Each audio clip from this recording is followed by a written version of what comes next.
안녕하십니까. 정치블로그 IM피터 임명도입니다. 총선 아바타 41일차 마지막 데일리 브리핑 시작하겠습니다. 박수라도 쳐야 되는 거 아니에요? 저희가 43일간의 총선 프로젝트, 총선 아바타, 이제 내일이 선거일이기 때문에 내일은 저희가 개표 방송이 있기 때문에 오늘이 데일리 브리핑은 마지막입니다. 자, 오늘은 저희가 서울시 시민단체들이 뽑은 총선 넷에서 뽑은 서울 지역 낙선 리스트를 중심으로 얘기를 나눠보도록 하겠습니다. 먼저 김 기자, 그 총선 넷에서 뽑은 서울 지역의 낙선 리스트 명단 누구입니까? 일단 대표적으로 오세훈 전 시장이 있습니다. 종로에 이번에 출마해서 굉장히 좀 박빙을 이루고 있죠. 하지만 우리는 이미 종로를 다뤘기 때문에 네. 이번에는 오세훈 시장을 패스를 하고 대표적으로 나경원 의원, 이노근 의원, 그리고 김을동 의원이 있습니다.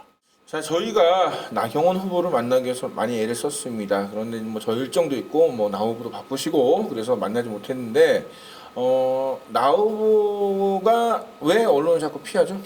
일단 여러 이유가 있습니다. 한두 가지가 아닌데 최근에 가장 논란이 된 게 딸 부정 입학 의혹이었죠. 뉴스타파가 보도한 내용인데 이번에도 특혜 의혹을 받았다는 거에 대해서 제대로 된 해명 없이 무조건 자기가 피해자다 이런 걸 강조를 했고, 근데 비단 딸 부정 입학 의혹뿐만 아니라 뭐 일왕 생일 파티 뭐 참석 논란 등등 정말 한두 가지가 아닙니다. 그러다 보니까 언론 자체와의 만남을 계속해서 피했고, 우리가 실제로 만나기 위해 여러 차례 노력을 했음에도 불구하고 역시 나경원 후보를 만나기란 쉽지가 않았습니다.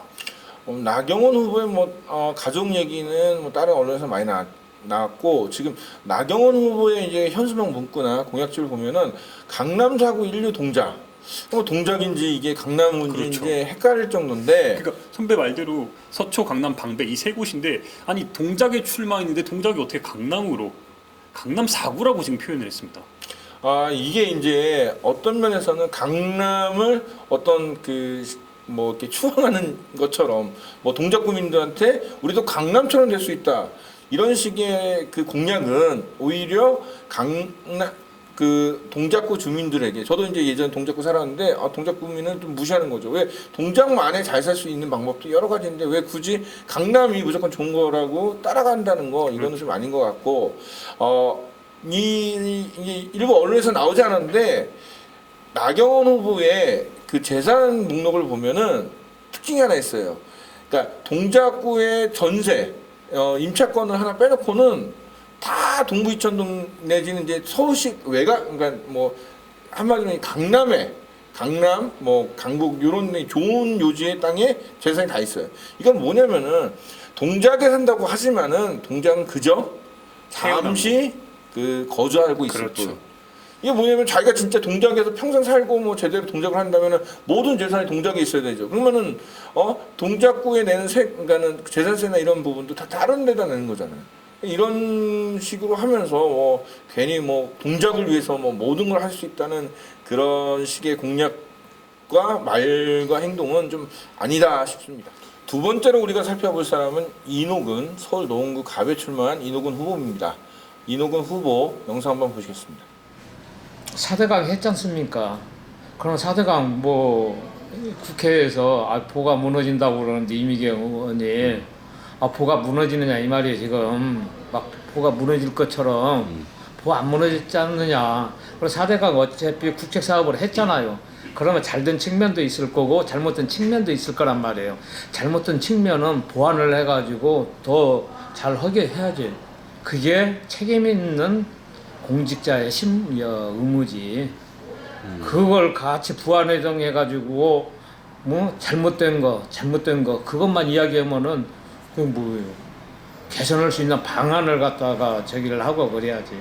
우리는 그렇게 생각해요. 그 다음에 통성에 종교적 신념도 있고 문화적 신념도 있고, 그다음에 반대온다. 어떻듯이 그 잘못이는가요? 그러니까 대응 자체를 우리가 논리적으로 그 대응할 줄 몰라서 저기하고 안 하나요? 가치가 있을 때 같이 대응도 하는 거지. 이노근 후보의 어떤 발언, 캠프 관계자였지만은 사실 말을 자체가 좀 논리적으로 안 맞아요. 어떻게 보셨어요? 일단은 저는 이런 사람들이 근데 정말 무서운 게 자기 신념이 너무너무 투철하다는 겁니다. 내가 하는 행동에 대해서 남들이 어떤 말을 해도 그냥 자기 귀 닫고 내 논리는 맞다. 그리고 너의 말하는 건 그냥 무시해도 된다. 상대할 가치도 없다. 이렇게 강조하는 사람들이 정말 무섭다는 거예요. 그리고 이 신념대로 따르기 때문에 남들의 행동에 대해서 굉장히 꾸짖고요. 그러다 보니까 이게 자연스럽게 막말까지 저는 이어진다고 봅니다. 그러니까 신념이 강한 게 좋은 거라고 생각하는데 히틀러, 나치즘, 뭐 일본의 극우 이 사람들도 다 신념이 강해요. 그러니까 이 신념이라는 게 자기만의 신념을 위해서 산다는 거 참 좋은데 그 신념이 어떤 왜곡되거나 보수화되거나 극우화될 경우에는 우리 사회에 큰 논란과 문제 그리고 다른 사람에게 상처를 줄 수 있다는 거죠. 뭐 특히나 이제 동성애 종교적 신념 이런 부분에서 아니 신념 있는 거 좋은데 그렇다고 해서 남을 핍박을 하면 안 됩니다. 그렇죠. 우리나라 헌법에는 모든 인간은 평등한 권리를 갖고 있습니다. 종교적 자유도 있고 자기가 어떤 사람과 사랑할 수 있는지 그거는 헌법에 보장된 자유입니다. 그 부분에 대해서 왜 그 사람이 법적인 테두리 안에서 충분히 자유를 누릴 수 있음에도 불구하고 그것을 탄압한다는 것 자체는 용인되고 용납되기 어려운 것입니다. 그리고 한 가지 더 지적을 하면은 4대강에 대해서 엄청나게 옹호를 하지 않습니까? 4대강이 처음부터 잘못됐다는 거에 대해서 인정을 하지 않고 이미 어쩔 수 없이 국책 사업이 들어갔으니까 그거에 대해서 이제는 잘잘못 따지지 말고 뭐 부족한 부분에서 보완만 하자. 그럼 모든 정책에 대해서 일단 저질러 놓고 그거에 대해서 보완하자. 이러면 되는 겁니까? 이건 아닌 것 같습니다. 자, 보완은 어떻게 하실 겁니까? 자, 그 막대한 수백 수천억 원의 돈을 또 어떻게 국민 뭐 세금 그다음 담배값 올려서 저는 이 공직자들이 어느 정도의 그 액수가 넘는 그런 돈 같은 경우는 그 책임을 지게 만들어야 됩니다. 그러니까 그 부분에 연루된 사람이라든지 그리고 그거를 뭐 정책을 발의했던 사람들, 실행했던 사람들 모두 책임을 져야 된다고 생각합니다. 왜? 너무나 많은 피해가 국민에게 있기 때문입니다. 뭐 적당한 피해, 뭐 정책을 벌이다가 어느 정도 피해는 감수할 수 있겠지만 이거는 지금 4대강은 몇 조예요? 그렇죠. 10조예요. 네. 그러니까 이런 것들은 조금 신념 가지고 될 문제가 아닙니다. 자, 뭐 김을동 후보 뭐 사람들을 많이 좋게 보죠. 삼둥이 할머니 뭐 이렇게 얘기를 하는데 김을동 후보를 보면 참 한숨만 나옵니다. 일단 영상 한번 보십시오.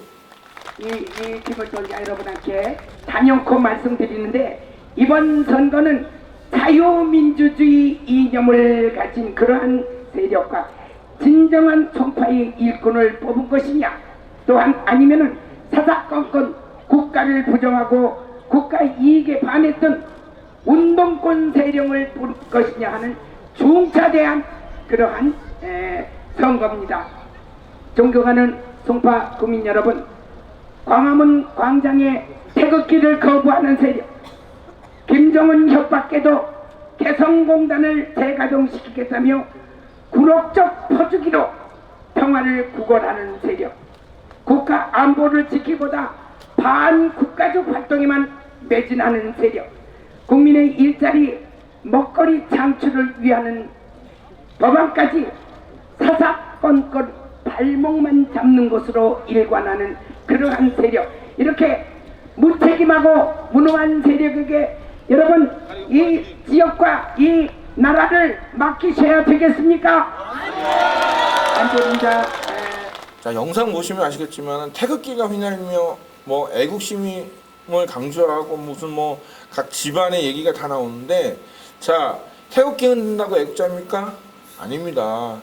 지금은 누구나 태극기를 흔들 수 있지만은 과연 일제강점기 때 태극기를 제대로 흔든 사람이 몇 명이나 되겠습니까?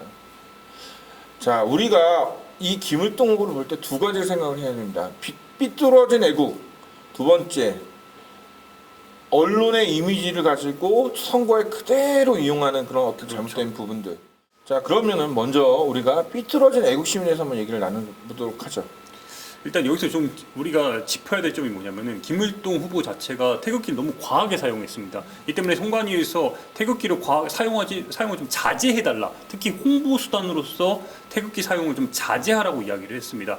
이 의미는 과연 태극기를 흔든다고 애국심이 고양되냐?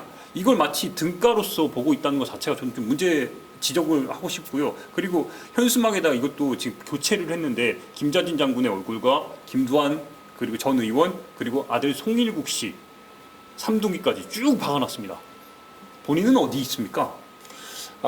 우리가 이제 언론 이미지를 가지고 선거운동 하는 거. 그래서 저는, 일부, 그러니까 연예인 부인들을 이제 앞서서, 뭐, 시초는 이제 김한길 전 의원의 이제. 최명기 씨. 최명기 씨죠. 네. 근데 이런, 유세장에 가보면 아시겠지만요. 어느 누가 나와도 연예인 한 명 뜨면요. 끝납니다. 그러니까 우리나라의 선거운동 자체가 연예인이 일단 갑이라는 거. 연예인이 신념을 갖고 자기의 소신껏 어떤 정치적 발언을 할 수 있습니다. 그러나 단순하게 무슨 행사입니까? 아니 제가 볼 때는 무슨 선거 유세 촬영에 행사 뛰러 온 사람 같아.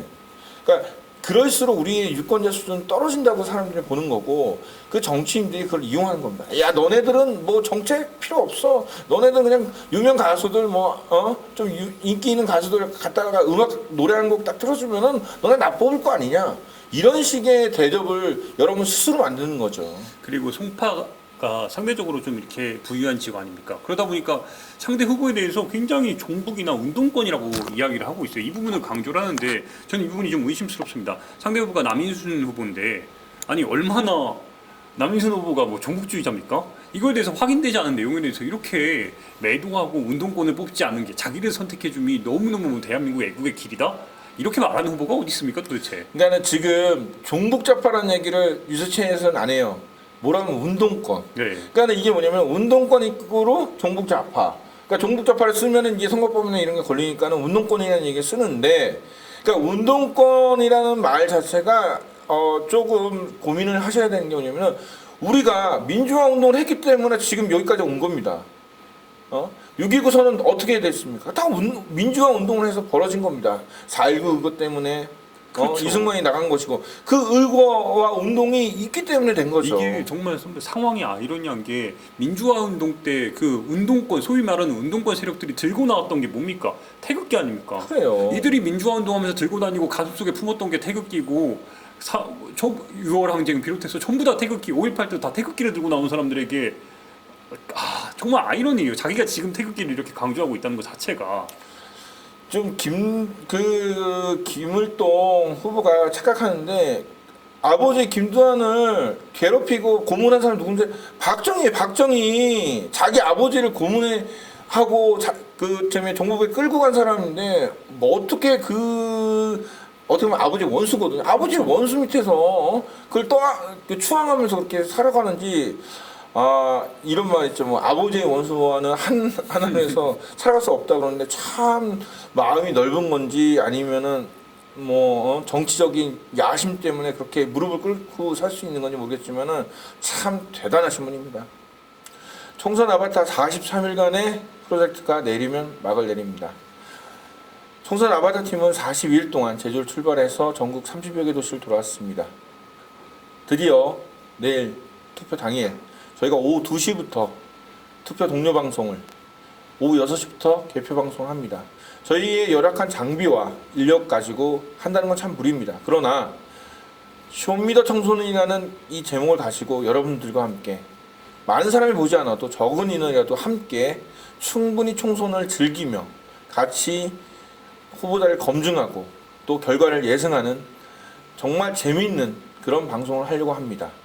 제가 확실하게 하나 말씀드릴 수 있는 거는 저희는 우리가 다닌 30여 개의 도시, 우리가 만난 후보자들을 한 명 한 명 영상을 통해서 우리가 기록한 것들을 다시 한번 짚어보는 겁니다. 그래서 함께 만드는 방송, 함께 즐기는 축제, 함께 보는 총선, 쇼미더 총선으로 내일 확실히 보여드리겠습니다.